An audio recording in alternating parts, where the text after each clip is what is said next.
every athlete has a story. That's what Tanya Cady tells me as she focuses on transition work at Edgewater Park.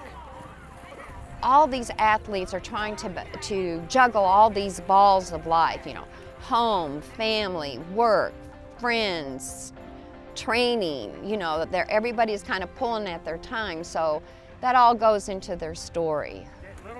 So if you were to interview each athlete, especially at the finish line, and you were to ask them, what was it like getting from the start to the finish? You would hear people say, well, I'm taking care of my aging parents, or my father is in hospice, or I have 2 kids and they're on swim team and one's on soccer, or I'm going through a divorce, or I've lost my job, or, there's so many factors. But it's Cady's story that grabs my attention on this early Sunday morning. The Sagamore Hills resident makes it a point to introduce herself to new faces, as she and about 10 other triathletes take on Lake Erie.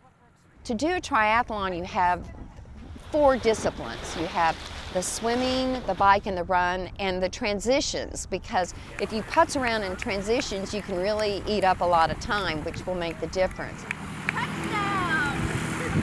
Cady knows a thing or two about triathlon training. At age 65, she says she's lost track of just how many competitions she's raced in, but estimates it's around 75 since she started about 8 years ago. I was fortunate to age up this year, so I'm meeting some of the ladies, but it's nice to see them out there, and they're very helpful, yes.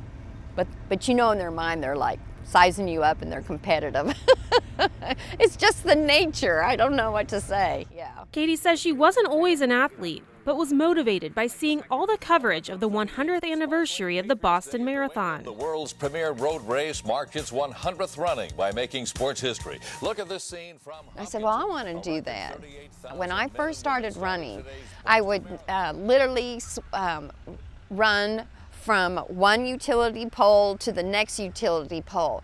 And I would get there and I'd be like, oh my gosh, I'm out of breath. It's okay. A couple days later, I'm going to do 2 utility poles. It's just all in steps. After joining a running club, Cady met a fellow runner who volunteered at the Mohican Trail 100-mile run in Loudonville, Ohio, described as one of the nation's premier ultra marathons. And I went down and volunteered in 1998, and I said, this is really cool, I want to do it. So I did it in 1999. But it was a running injury and the rehab that followed that helped introduce Cady to triathlons. While I was rehabbing with that, I was not a very pleasant person because I'm an endorphin junkie. And so my husband just said to me, I'm tired of your attitude, and took me down to Bike Authority, and we bought a bike, and that's how I kind of got into triathlons.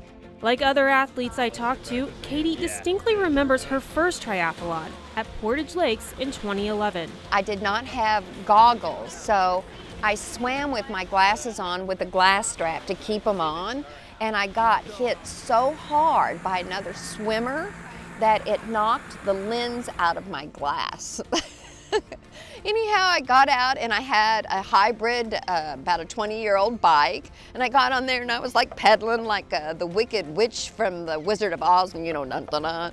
Then I got off and ran, and I finished, and it was just so much fun. Yeah, Fast forward a few years and more than a few triathlons later, Cady has qualified to compete in Saturday's Olympic course, which starts with a 1,500-meter swim in Lake Erie, followed by a bike race of 40 kilometers, or just under 25 miles, from Edgewater to Martin Luther King Jr. Drive and back, before finishing with a 10K run through Upper Edgewater. When I go into a race, I want to do the best I can, given the circumstances I have. So, no, I don't have a set time. I just want to do the best I can and know that I have done everything I can. Cady trains with the Cleveland Triathlon Club, a group of more than 400 Northeast Ohio athletes.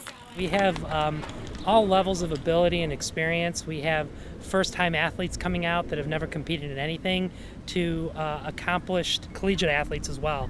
So it's a really wide, diverse group from young as early as late teens to as old as late 70s. So Jeff Usel is president of the Tri Club. He says the club has evolved with the growth of the sport over the past 5 years. It's great when you see someone that joins our club as a newbie and they're brand new to the sport. They have a million questions and they ask one question and 400 people are ready to answer their question. So the camaraderie and the closeness of everyone together really, to me, is what the sport's about. When I talk about lifestyle, it's not just about the fitness lifestyle, it's about the community that the lifestyle offers as well. I love that we have, athletes from all over the nation coming here to Cleveland, and I want to make sure that I'm a good ambassador. It was my goal to be able to compete in our, the race that we have here on our home turf. Jenny Fitz is past president of the Cleveland Triathlon Club and plans to compete in both the Olympic course on Saturday and the sprint course on Sunday. I love this sport. I love the community. I love the camaraderie. And I feel like it's a really special weekend. So, I can't wait. Fitz was instrumental in bringing the triathlon to Cleveland and says she's eager to showcase the city on a national stage. I'm so excited to be able to show the nation what we have here in Cleveland because we love it. We swim in this lake all the time. We ride through the metro parks. We, run together, and there's a huge multi-sport community. And I feel like this is kind of, it's time for the dance. But before the dance comes practice. Lots of practice. Every day you're doing some sort of a physical activity, whether it's going out for a run or a swim or combining maybe a swim and a bike or a swim and a run. It doesn't have to be overwhelming. It just depends on what you want to get out of the sport. And for these triathletes, it's the what, or rather the why, that continues to motivate. I think everybody has a different why, and that's what drives you. That's what keeps you grounded. That's what keeps you solid. That's what makes you finish and cross that finish line. Pushing ahead to the finish line and providing endless inspiration to those of us watching from the sidelines. You're just out there to celebrate who you are and where you are and what you have at the moment.